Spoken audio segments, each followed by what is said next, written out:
Good morning, dear children. I hope you have enjoyed the previous poem.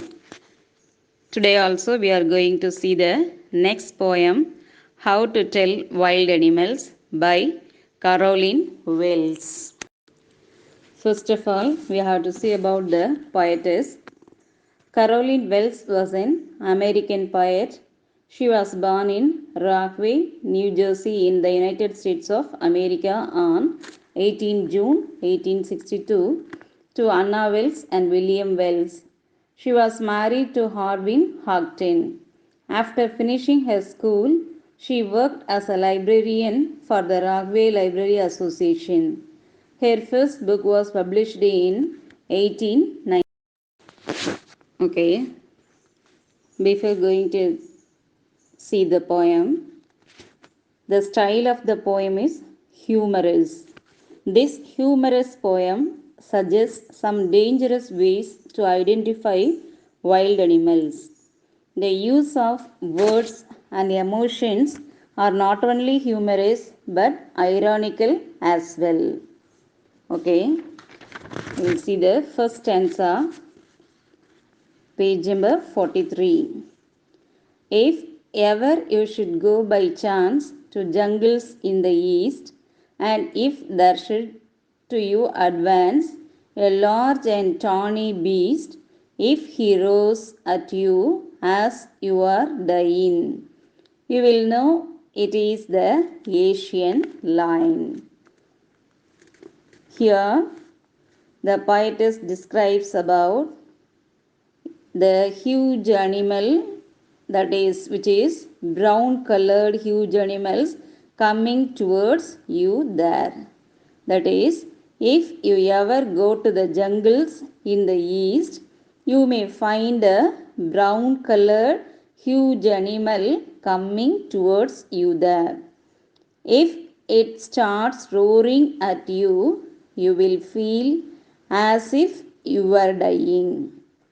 If such a beast encounters you in the eastern jungles, you must be sure that he is the Asian lion. That is, in this stanza, the poet explains about the Asian lion. Here, tawny means brownish, large means huge, beast means animal. Dying means dying. dying. Dying. Okay. Second stanza. Or if sometime when roaring round, a noble wild beast greets you with black stripes on a yellow ground, just notice if he eats you. This simple rule may help you learn the Bengal tiger to discern. In this stanza, the poetess explained about the Bengal tiger. That is, if by chance you are roaming around the jungle and an impressive beast encounters you and whose yellow colored skin has black stripes over it, and he pounces on you to eat you the moment he sees you, then a simple rule will help you to understand that you are seeing the Bengal tiger. That is, noble means impressive or grand. Wild means not domestic. Beast means wild animal. Stripes means lines. Discern means recognize. Okay. The next stanza.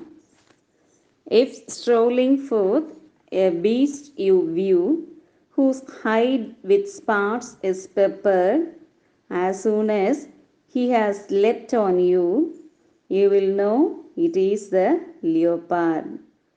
'Twill do no good to roar with pain, he will only leap and leap again. Here, the poetess explains about the leopard. That is, if you are strolling forth in the jungle and encounter a beast whose hide has spots scattered all over it, and he jumps at you the moment he sees you, then you should know that beast is a leopard. If you start crying in pain on seeing him, it will be of no use, as he will leap and pounce upon you again and again. Here, strolling means walking leisurely. Forth means ahead. Hide means skin. Spots means marks. Peppered means scattered. Leapt means jumped. Leopard, a big cat of the tiger family. Then pain means suffering. Leap and leap again means jump at you again. Then the fourth stanza. If when you are walking round your yard, you meet a creature there who hugs you very, very hard, be sure it's a bear. If you have any doubts, I guess he will give you just one more kiss. In this stanza, the poetess explains about the bear. That is, if you are walking around your courtyard, you may meet a creature there. If he hugs you very hard, it is sure that he is the bear. If you have any doubt about it, he will give you another loving touch. Here, creature means animal. Hugs means embraces tightly. Very hard, that is, holds tightly. One more caress means one more hug. The next stanza. Though to distinguish beast of prey, a novice might nonplus, the crocodile you always may tell from the hyenas thus. Hyenas come with merry smiles, but if they weep, they are crocodiles. The poetess explained that it's not an easy job for an inexperienced person to distinguish beasts of prey. He will be confused in distinguishing them. He may not be able to distinguish between a hyena and a crocodile. Hyenas are very deceptive. They will attack their victims with word smiles and kill them. Crocodiles pretend to be weeping before attacking and killing their victims. Then the last answer. The true chameleon is small, a lizard sort of thing. He hasn't any ears at all and not a single wing. If there is nothing on the tree, this the chameleon you see. In this stanza, the poetess explained a true chameleon is a small creature like a lizard.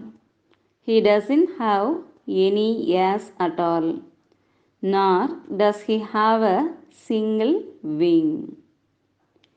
If you don't find any other creature except him, then you must be sure that you are seeing a lizard sitting on the tree.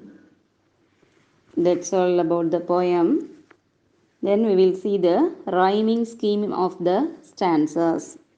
Here, the rhyme scheme of the stanzas is A B A B C C.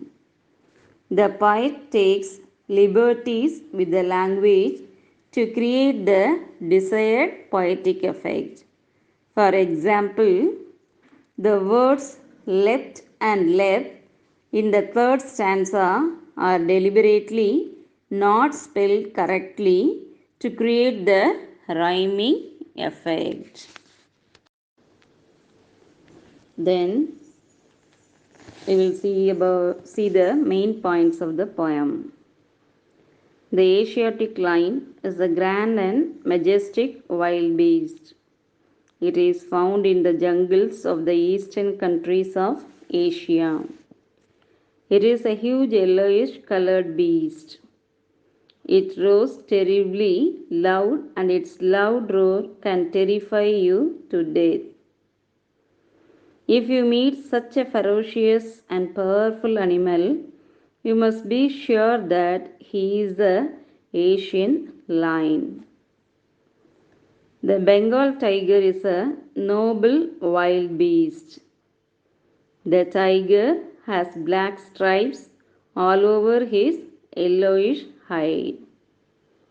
The moment you see him, he will not spare but eat you at once.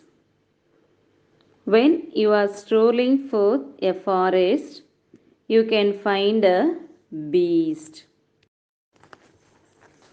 He is a leopard. His hide is peppered with spots. There is no escape from him even if you cry in pain.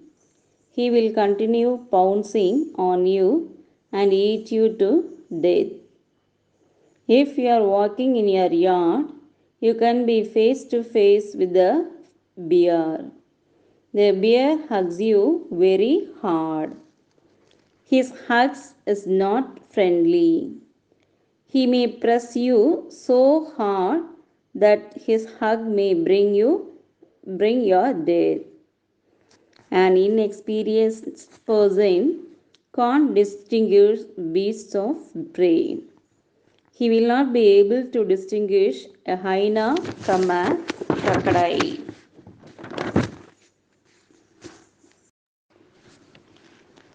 Hyenas and crocodiles have very deceptive appearances. Hyenas smile merrily before attacking and killing their victims. Crocodiles pretend to be weeping before pouncing upon their prey and killing them. A true chameleon is a small animal like a lizard. He has no ears at all. Neither has he a single wing. If you see such a creature on a tree, then you are seeing a chameleon. That's all, students. Dear children, this is a homework for you. Answer the above questions. I will give the answer in the next class, but you should read the poem carefully and answer correctly all the questions. Thank you, students.